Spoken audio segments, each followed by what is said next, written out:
That down. Let's get things started with this, shall we? You know, one of my favorite things to watch on TV right now is, I think it's called Mobland. Yep. With Tom Hardy and Helen Mirren and Pierce Brosnan. Well, Helen Mirren and Pierce Brosnan are teaming up again for a new movie based on a novel, or I don't know if it's a novel or a series of books. Series of novels. Yeah. And in case that wasn't a good enough cast, they're also being joined by Academy Award winner Sir Ben Kingsley in The Thursday Murder Club. And the folks over at IndieWire are writing The Thursday Murder Club teaser. Pierce Brosnan and Helen Mirren solve a retirement home slaying. They write this. What do you get when you have a home full of retirees with endless time on their hands? Well, a compelling whodunit. The highly anticipated film adaptation of Richard Osman's best-selling novel, The Thursday Murder Club, is almost here with Pierce Brosnan, Helen Mirren, Ben Kingsley, and Celia Emery playing the central foursome of sleuths. Chris Columbus, I haven't seen his name pop up in a while. Chris Columbus directs the feature film for Netflix. And The Thursday Murder Club centers on neighbors Elizabeth, Helen Mirren, Ron, Pierce Brosnan, Ibrahim, played by Ben Kingsley, and Joyce, played by Emery, who spend their time solving cold case murders for fun. When an unexplained death occurs on their own doorstep, their casual sleuthing takes a thrilling turn as they find themselves with a real whodunit on their hands, as the synopsis teases. All right.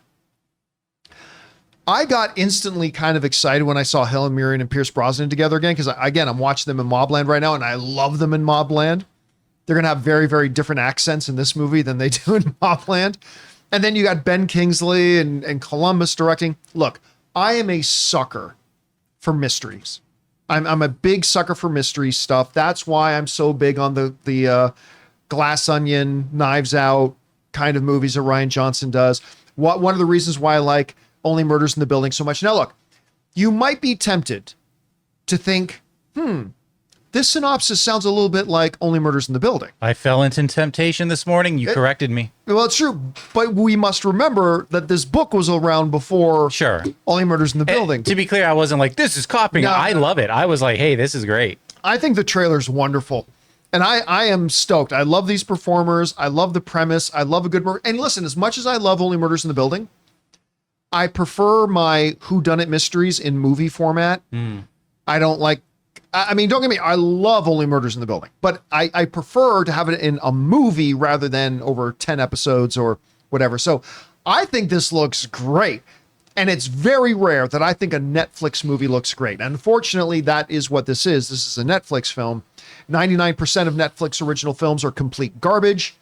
This might be one of the 1%, though, because it looks pretty good to me. Rob, you had a chance to see the trailer. What did you think about it?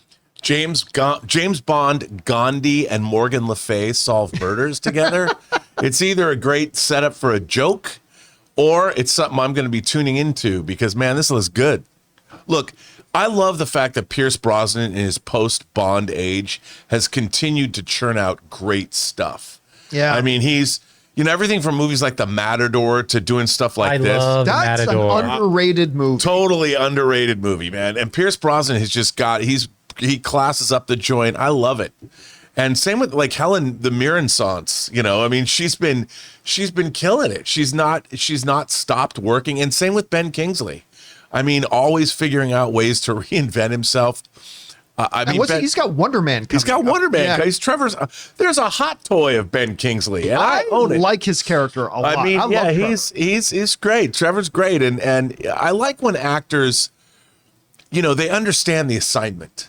Like they're not going to stop acting. They're going to keep going. Just because, okay, yeah, you played Gandhi.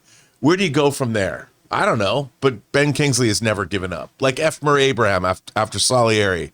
He never gave up. He still is out there. Oh yeah, man, ass. And he was doing great in what is it, Mythic Quest? Yeah, I loved his role on that. I loved and Mythic also Quest. in like Homeland. And yeah, you know that's the thing. Not to mention don't Broadway. know why there are people out there right now giving Pierce Brosnan a hard time. Why? Who are they? Yeah, tell me because I want to know and right they now. They must be stopped. Giving him a hard time for his Irish accent in Mobland. You never give anyone He's a Irish. hard time for an Irish accent. I have never once watching that show ever at all questioned the accent he was doing. Now, granted, I'm not Irish, but that tells you it was working. Like it never once dawned on me that, oh, maybe this is the wrong accent until a bunch of loudmouths decide to complain about it. Well, whatever. I think he sounds great. I think he comes across as powerful. I love him in that, and Helen Mirren just as much. I can't wait to see this. I just want you to know, in terms of fake Irish accents, I bought Ron Howard's Far and Away that stars Tom Cruise as an Irishman. I've talked to Irish friends who hate that accent. Simply because I love it when he goes, "You're a Carker, Shannon." A Carker. I bought it just for that line. They were like, us Irish, we do not end every question, every like statement in a huh, like a hi.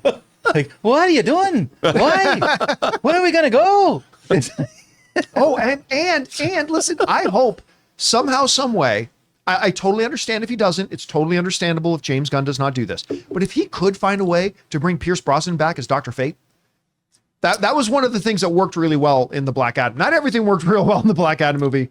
He was one of the things that did. Guys, we want to take a second to thank a sponsor of today's video, Ridge. Hey guys, listen, I love this thing. This is my Ridge wallet, and honestly, I think it's the last wallet I'll probably ever need. I used to carry around this huge, bulky leather beast stuffed with receipts, old cards, and frankly, way too much junk. It messed up my back when I would sit down on it with my back pocket, and since switching to Ridge, game changer. This thing is sleek, compact, holds up to 12 cards plus cash, and it still fits perfectly in my front pocket. I've got the carbon fiber one. It's ridiculously durable and looks amazing. You can choose from over 50 different colors and styles too. And in today's world, this part is key. It's got RFID blocking tech built in so you can keep your info safe from digital thieves. Peace of mind and style? Absolutely. Another added bonus is if you're like me and constantly misplacing your stuff, they even have an AirTag attachment so you can always know where your wallet is. And to make this even better, Ridge gives you free shipping, a 99-day risk-free trial, and a lifetime warranty on all of their products,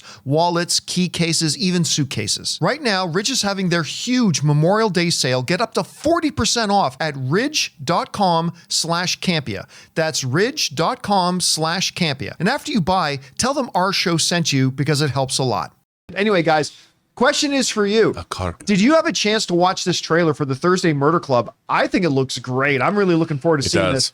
Whatever you guys think, jump down to the comment section below and let us know your thoughts. Hey guys, thanks so much for watching this video. Make sure you like the video, leave a comment, and subscribe to our channel. And don't forget, we have a daily podcast called the John Campea Show podcast, available on Apple Podcasts, Spotify, or your favorite podcasting app of choice. Go and subscribe to it today so it'll be there when you need it.